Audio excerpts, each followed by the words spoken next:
Mesdames, Messieurs, bonjour, bienvenue à cette autre édition des Brèves de l'Écho. Le président du Zimbabwe, Emmerson Mnangagwa, a annoncé ce dimanche la prolongation de 2 semaines de l'état d'urgence visant à contenir la propagation de la pandémie. Les compagnies minières reprendront toutefois la production sur leur site. Mnangagwa a déclaré que l'état d'urgence sanitaire observé à travers le pays n'a pas encore rempli les conditions fixées par l'Organisation mondiale de la santé pour lever les mesures. Si le nombre de décès liés à la Covid-19 n'a pas dépassé 3 personnes, les experts de la santé s'attendent à ce que les chiffres augmentent une fois que les autorités auront intensifié les tests dans le pays. Ce fut une décision très difficile que mon gouvernement a dû prendre à contre-cœur, a déclaré Emmerson Mnangagwa lors d'une émission de télévision diffusée en direct. Mnangagwa a déclaré que le gouvernement permettrait aux sociétés minières qui génèrent le plus de devises étrangères de reprendre pleinement leurs activités alors que les industries travailleraient à capacité limitée. Les sociétés minières opérant au Zimbabwe comprennent 2 principaux opérateurs locaux, Impala Platinum Holdings et Anglo American Platinum.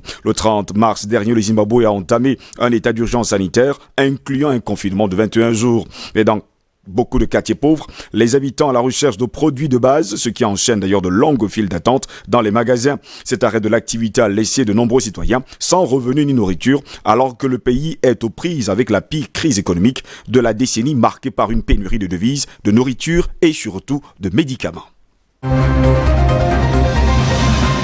Manne financière des États représentant généralement près de 90% de leurs revenus, les recettes fiscales à travers l'Afrique subiront un coup suite à la crise économique provoquée par la pandémie de la Covid-19. Pour le forum sur l'administration fiscale africaine, la réussite d'une gestion efficace passera par la capacité des administrations fiscales à être innovantes et agiles. Aux grands mots, les grands remèdes résument d'ailleurs le forum sur l'administration fiscale africaine qui publie ses recommandations aux administrations fiscales pour faire face à la crise provoquée par la Covid-19. Alors que ces recettes représentent la première source de revenus des États, la pandémie du coronavirus en hypothéquera une partie cependant difficilement chiffrable pour l'instant. Au sein des économies, le sujet suscite incertitude et parfois inquiétude, d'autant que les recettes fiscales africaines restent et demeurent d'ailleurs sous le rapport à leur potentiel. Le ratio impôt-PIB n'atteint pas les 30% en Afrique, avec de nombreux pays logeant en dessous des 10%, voire juste au-dessus. La TAF a émis une série de 18 recommandations aux administrations fiscales afin d'alléger le fardeau de la Covid-19 sur leurs parties prenantes. Au menu, le prolongement des délais, les plans de paiement flexibles, la réduction temporaire des taux d'imposition, l'exonération de la TVA sur certains produits, le remboursement fiscal pour les contribuables extrêmement touchés par la pandémie, entre autres. À la fin d'une séance infernale, le baril de pétrole coté à New York pour livraison en mai a clôturé ce lundi à moins 37,63 $. Les investisseurs et spéculateurs étant prêts à payer pour s'en débarrasser faute de stockage. Le pétrole bat ses plus mauvais records. Ce lundi 20 avril, à la clôture, le baril de pétrole brut coté à New York pour livraison en mai a terminé pour la première fois sous le $0. Ce constat expirant mardi à la clôture, ceux qui en détiennent en tout cas, doivent trouver les acheteurs physiques au plus vite. Mais comme les stocks ont déjà énormément gonflé aux États-Unis ces dernières semaines, ils ont été contraints de payer des gens pour trouver preneur. Le baril du WTI a terminé à moins 37,63 $.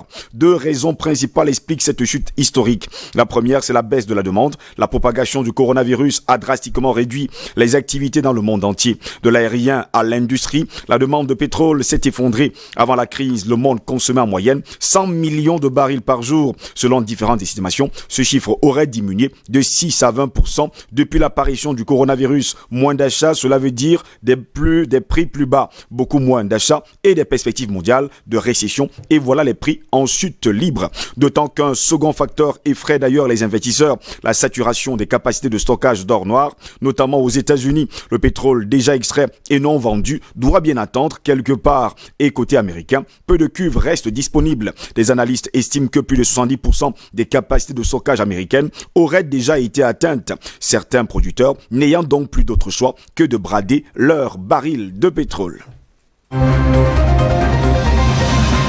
À cause du confinement lié au coronavirus, les États-Unis et l'Europe sont confrontés depuis mi-mars à un effondrement sans précédent de leurs activités économiques. Pour sauver l'économie et surtout éviter la faillite des entreprises, les États ont pris des mesures ambitieuses en s'endettant massivement. Aussi bien en Europe qu'aux États-Unis, le gouvernement ont activé plus ou moins les mêmes leviers financiers pour sauver, surtout, il faut le dire comme ça, les entreprises, mais à des degrés divers d'un pays à l'autre. Prêts aux entreprises, garantie des crédits bancaires, recapitalisation de certains groupes, prise en charge du chômage partiel. Ces mesures se chiffrent à des centaines de milliards d'euros. En Europe, l'Allemagne a pris des mesures inédites. Depuis la Seconde Guerre mondiale, Berlin a adopté un plan d'urgence de 1100 milliards d'euros incluant des garanties publiques sur des prêts et des aides directes aux entreprises, notamment pour les PME. En France, le gouvernement a adopté un plan d'urgence économique de 110 milliards d'euros auxquels s'ajoutent 300 milliards de garanties de l'État pour les prêts des entreprises. Le chômage partiel est l'arme utilisée par la majorité des pays touchés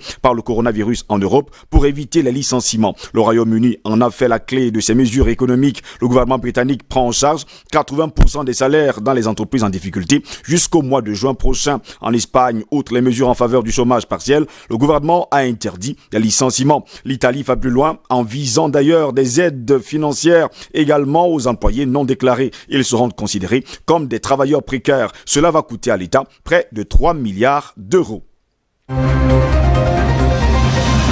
Virgin Australia a annoncé ce mardi se mettre volontairement en cessation de paiement, devenant la première grande compagnie aérienne à s'effondrer sous le choc de la pandémie de coronavirus qui affecte les secteurs de l'aviation et du tourisme dans le monde entier. Alors que tout le secteur de l'aviation civile bat particulièrement de l'aile, Virgin Australia est devenue la première grande compagnie aérienne à s'effondrer sous le choc de la pandémie de coronavirus. La compagnie a annoncé ce mardi 21 avril se mettre volontairement en cessation de paiement. Dans un avis à la bourse australienne, Virgin a toutefois déclaré vouloir maintenir ses vols tout en confiant son sort à ses administrateurs judiciaires.